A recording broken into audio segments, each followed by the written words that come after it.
Yeah, the tea's cold. I don't know how these YouTubers do it. Damn. Hey guys, my name is Hopkins Langlo. I'm a sports therapist, and today's just gonna be slightly different. Well, very different. I'm gonna be explaining to you guys my year abroad experience when I went to Canada. So, go Blue Jays. Shout out Toronto, GTA, all of that, all of the man them. Shout out. Please make sure to like, subscribe, and also follow my Instagram and Twitter. I'll be giving you guys daily updates about what's happening in my life, my career, and let's get to the video. So for my year abroad, I went to Canada and I attended a university called Brock University, and that was in Ontario in the Niagara region. And I was literally like 20 minutes away from Niagara Falls, and guys, Niagara Falls is amazing. It's beautiful. I can't fault it. Like, guys, it's an experience to go there. And my whole year abroad was an amazing experience. I loved it so much. But Niagara Falls, that place there, on a sunny day, bruh, I'm telling you, it's amazing. Yeah, so one of the reasons why I decided to go to Canada is because I've never actually left Europe. So I was born and raised, I was born in France, then I moved to the UK. So, and plus I've never taken a plane before. So it's my first time properly leaving Europe to go to North America. Second of all, North America, everyone loves to go like America, not right now obviously, but like just in terms of like their culture there is amazing. And plus Canada's lit too. I've had really good experiences from like my friends who've done a year abroad as well. And plus I'm a big fan of basketball, and they're really big on basketball there. So took the plane, got to Canada, and I got there in September, like early September, like September 3rd I think. And I can't lie, I was a bit dumb. I didn't know it'd be hot in September. I've always thought Canada was cold. So when I landed, I had my North Face jacket on, I had a hoodie on, stepped out the airport, I was sweating. It was hot. Like, these guys experienced all 4 seasons. I actually saw all 4 seasons when I was on my year abroad. It was nuts, it was crazy. So it was super hot. Then eventually I get to the campus. I had to take a coach there to take me to campus. And from then on, my goal was to like, alright, cool, it's time for me to make friends. And thankfully I had the British accent, in fact, I can't lie, all I did was talk and people approached me, but that's something that really helped me. And also just I love basketball, so I went to the basketball court and played ball there. I met a cool bunch of people. Then those are the guys I chilled with ever since. And I'm quite social as well, so I can't just stay in one place. I'm always trying to find like something else to do, because it's my year abroad. I gotta find something to do. So one thing that really surprised me when I got there is that the education system there is completely different to ours. Like, I was able to pick so many courses outside of my so I picked a kinesiology, which is basically like the sports and like science degree. But I'd done that, and I kind of picked up things such as I picked up earth science, I picked up sports management as well. And like you can pick like you can pick your main courses, and then a few other courses can be like so random, so you can get the credits. So I found that pretty cool. But them guys, they work hard. They work hard. Like, for example, in the UK, we might study a course and then do the exam of it at the end of the year. With them, a lot of their courses, they start it, let's say in September, and they finish it that same term, so they finish it by December. So that course is done and dusted, that you're done with it, you don't need to go back into it. And during the term, they'll have weekly quizzes, midterms. So midterms is like a mini exam that you do, and it's basically everything you've learned up to that point. So usually they have 2, then the final exam. And I can't lie, my first term, my grades were because I was trying to figure out how to study, socialize, fit in, and there was just so many things that I had to figure out how to do. But eventually I got the hang of it. So, but I prefer the education system there solely because if you do the work, you'll get the grade. Like, it's a lot easier to get a good grade because you have weekly quizzes, and plus you get 10% for attending your classes. So just attend all your classes, there's 10% right there. The weekly quizzes online, very easy. Potentially you could even cheat or do it with your friends. And should I include in the video? Of course I am. Everyone does it.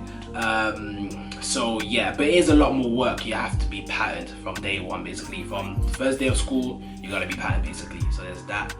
Another thing that surprised me was the accommodation system. So a lot of the accommodations do not have kitchens. So that was one of my issues that I had with my year abroad. So the fact that the accommodation I picked was nice, great space, it was calm, it was great. However, when I got there, I was like, ooh, no kitchen. And they give you this thing called a meal plan. So you put money in your card, and there's just a bunch of money there that's supposed to last you the whole year, and you go to the canteen and get food. But the problem is that you eat chips, burgers, pizzas every single day. Eventually it's gonna make you sick. Like, fair enough, there's a section where they do different foods every day, but sometimes the food there's trash, or it's just not for you really. And I was getting sick of the food. After a couple weeks, I was like, I can't do this no more. At first it sounded great, then I was like, nah, I can't. I miss eating rice and chicken. Just simple rice. I did not see rice for a good 2 weeks because of that. And also, I didn't have a lot of money. So the way they do their accommodation system there, you have to pay your whole accommodation off by September. And I had no idea. Like, we asked for our student finance, we get it in installments. So the fact that they have 2 terms there, so I had 2 installments, and they asked me to pay like, I think like £8,000, something like that, 8 or 9, whatever, by September. If you don't pay all of the money by September, then you're gonna get charged. I think it was like 10% each month or whatever, something like that. That don't make no sense. And I went in, I was like, guys, look, I'm an international student. I don't have a lot of money. Plus, my accommodation was very expensive. So I had to change it. I literally had to find a way to change it. I told him I need to change accommodation.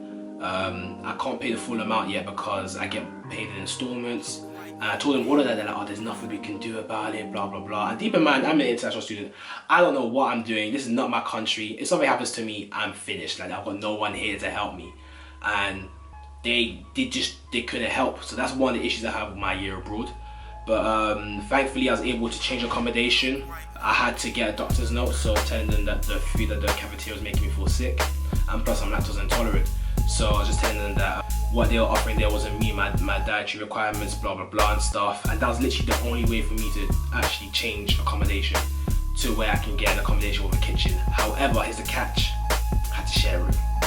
That was the only annoying thing. However, the guy I shared a room with, he was alright. It was the first year, so it was okay, it was decent. But that's the difference in terms of the accommodation system there. So I had that issue in terms of the accommodation. Another issue is that obviously my lack of money due to the fact that my accommodation was so expensive. Even though I changed accommodation to make it a bit cheaper, I still didn't have a lot of money. So tried to get a job. Now here's the issue with that. Because I'm an exchange student, I'm not allowed to get a job off campus, but I'm allowed to get a job on campus. Now here's the catch. When I tried to get a job on campus, they were like, there's no point of us hiring you because you're leaving in 6-7 months. So we're not gonna waste money training you when there's other people that we can hire that are gonna be able 3-4 years. That don't make no sense. Well, basically my first term, I was just basically trying to minimize my spending as much as possible so that I'm able to, you know, survive the first term. Because I knew second term I would be calm on money. That I get more finance, the payment will be a lot cheaper, and I wouldn't need to buy anything. Because when I first got to Canada, I had to buy like bedding, and pay off different stuff for like bus pass, insurance, like so many different things. But I was able to start making money my second term, and I'll explain that in a bit after. Thankfully, while I was doing my year abroad, I was able to pick up a sports therapy course where I was able to basically help out the clinic there, so gain experience from the sports therapists and the physios and the chiropractors there, and also help out the basketball team. And I had to basically fight my way to get some sort of experience, because I'm not going to a different country where they have an amazing basketball team and also facilities and not getting experience with the team. It makes no sense to me. When I want to get something done, I'll get it done. That's literally one of my mottos, that I'll get it done. So I kept asking the teachers like, yo, I need to get some sort of experience. I'm not coming from the UK and not getting experience with you guys. It makes no sense. Eventually I was able to shadow the strength and conditioning team for the basketball team, and it was amazing. I saw what they do to get the players ready before games, after games, and just like the workouts they do and how often they change their plans. And I learned a lot from them. And plus I was able to also help out the sports therapy team during in-game. And during game days, the sports therapists, I can't lie, they're mainly like water towel boys, because there's not many injuries in basketball, but when there's an injury, you gotta be on job, you gotta know what you're doing, what you're assessing. So I managed to see a few and see what they are doing, and I learned a lot from them in terms of the professionalism, being calm, and it's also like reassuring to the players that, you know, you're there for them, and plus be able to see, like, recognize if something's not right. I remember one of the players in one game, he tweaked his ankle, but he didn't want to show it to anyone. So we saw that he dropped, but no one thought it was an issue. And then I was closely paying attention. I saw him like kind of whinging and like moving his ankle a bit. So then I told the main therapist to check him out, and then there was an actual issue. So just little things like that I was able to pick up on.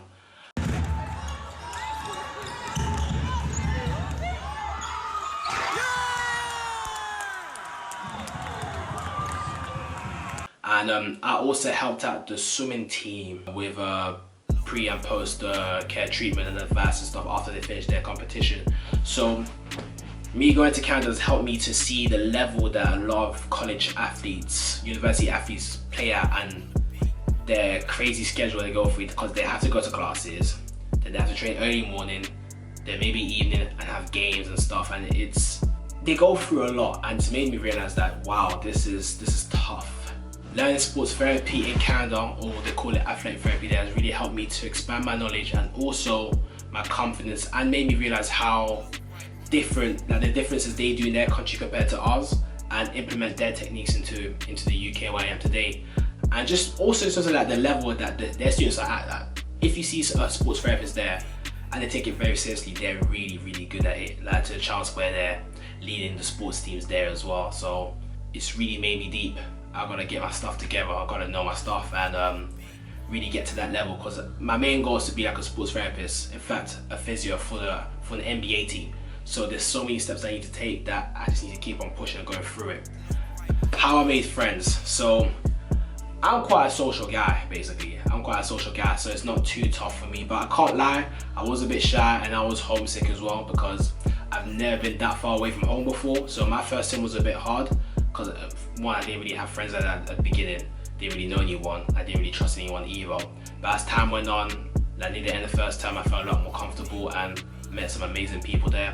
So one thing I've done, I can't lie, I flexed the accent a bit, you know. The fact that when they love it if you have an English accent in North America, they love it. Like they just, oh my god, you can speak English? I'm like, yeah. Like, it's just sometimes I was begging it, I was like, but they won't really know. I'll be like, oh excuse me, how do you do that please? And I just really pronouncing the English, you know, that well Queen's ink, that really bringing it out. Like they loved it. And I had to do what I had to do, so that helped me quite a lot.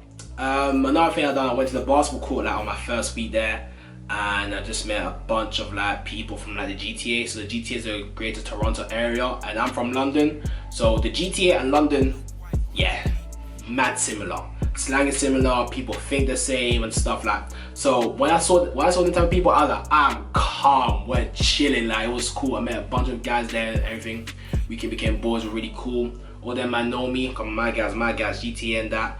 And from then on, I just kept meeting more and more people through different experiences, like going out to different parties, social gatherings, in classes as well. And yeah, I just met so many different people. Like, I feel like every single week I met someone new that was just really cool to like chat with, to chill with, and that they helped me, give me advice. That I'm still in contact with some of them today, and I can honestly say that you guys are amazing. If you like, you guys know who I'm talking about as well, so you know, you're amazing people.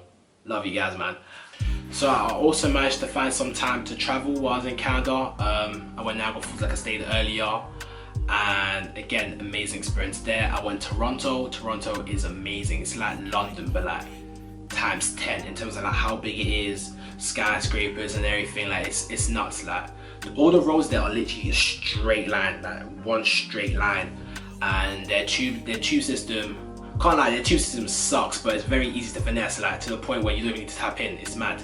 Like once you're in, no one checks, so you can easily just finesse it. Like compared to London, it's not as easy, but people still get through it, obviously. The shops there were great. Yeah, it's just the vibe of it. It's very similar to London, but I loved it so much because it was something different. And plus the culture there, like I love sports, if you know me, and like literally a lot of people love sports there too. And also their food there is great. Their juice bangs. Their juice, UK need to fix up, because their juice is, maybe because of the sugar. Bring back the sugar, please, because that sugar, hey, this is sweet. And food, juice is great. Clothing there is great. Just the whole atmosphere around the country, that city, I loved it. I also went to New York with a few friends, and again, it's my first time going. That's my first time going to America as well. New York is it's like an hour away from Toronto, so very easy journey, cheap flight as well. New York was amazing. I was able to see the Empire State Building, got Times Square. I was also able to go see an NBA game. I went to go watch the Brooklyn Nets versus the Washington Wizards. So I was able to see Bradley Beal against D'Lo. Shout out D'Lo and Bradley Beal, and guys are lit. And the whole atmosphere in the NBA game is amazing. Like the chants, the cheerleaders, like the halftime show, everything amazing. They gave me a free bobblehead as well. I also went to see the Statue of Liberty, Brooklyn Bridge. Yeah, man, it was amazing. And New York's an amazing city. And I wasn't able to go through all of it as well. I was only there for like 3-4 days. I definitely need to go back. So I need to go to Chinatown. I need to explore Harlem a lot more as well. Because I went there for a bit, went to a restaurant called Sylvia's. So I experienced some soul food for the first time. But there's just so many things I need to experience there. But if you do get a chance to go to Canada or the States, like, make sure to travel, guys. Like, you're not gonna regret it. It's amazing. Earlier I mentioned how I started making money in my second term, and my older brother and sister told me that I should get a massage table because I have a level 3 qualification. So I could offer that massage and also that sports therapy at the same time. And so I bought a table. In fact, me getting a table was such a hassle. That university did not allow me to possess like external furniture basically. They said that it's not allowed. We provide everything for you. Plus, what if there's like a fire? There was just so many dumb rules. So when I ordered my table, it went straight to the office. They're like, oh, we need to talk to you right now. They're like, oh yeah, you can't have this. I was like, damn. And then thankfully I had a friend who lived off campus. So I left my table at hers for a bit, for like a day or two. And then I brought it back to my accommodation at night. So I kept it there. And then after that, I just started promoting. People started booking me and stuff. I was amazing. I was like, damn. I literally didn't expect it. Like, I didn't expect to get that many bookings. It was actually pretty lit. Like, people wanted to get treatment, but also wanted the advice, and I helped a lot of people. And thankfully, I was able to help out this young football player to just teach them about how to take care of his body, the importance of foam rolling, stretching, and also like working out. So I was able to train him a bit and just show him the importance of like exercising and how it's gonna elevate your game. So and he helped me quite a lot as well, just in terms of like preparing myself, making a plan, and also just in terms of training somebody. Like, that was the first time I ever trained somebody, and it just made me realize that it's such an important skill to have for what I want to do, and it just improve my confidence as well. So that was a few ways of how I was able to make money, mainly just like treating and like giving sports therapy advice. That really helped out a lot, and that is how Physihop came to be. Near the end of my year abroad experience, it was mainly about me clamping down for exams and helping out the sports teams a lot more.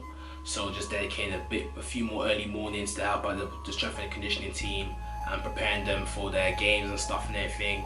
And I can't lie, like my last week was just emotional, just because I generally gotta miss these guys. Like, these guys are amazing people I met, and you know, just saying goodbye is hard as well. But honestly, like, in my opinion, guys, if you get a chance to do a year abroad at university, I say take it.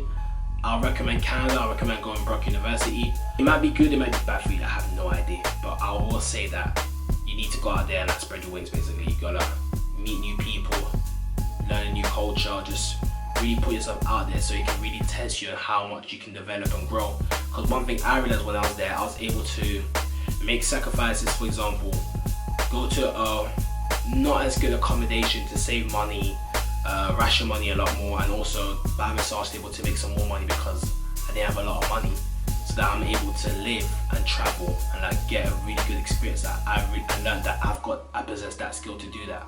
So I did not have that in me to do that. So, you know, stuff like that you guys can learn too. And yeah, just go out there, expand. And also, wherever you go for your year abroad, make sure to try and get experience of what you want to do in your career, if you can, or if that's what you want to do. So for example, if you go to North America and you're into sports, you know you're gonna have tons of opportunities. You just gotta ask the right people, keep asking, keep searching till you get something, because I promise you guys that experience is so valuable. And then when you bring it back to the UK here, you're gonna be a couple steps ahead of your peers because you've learned and you've seen what they do there. Thank you very much for watching this video. Please like, subscribe, and share this video to anyone who's planning on taking a year abroad. I'm not sure if they're doing it this year, maybe next year.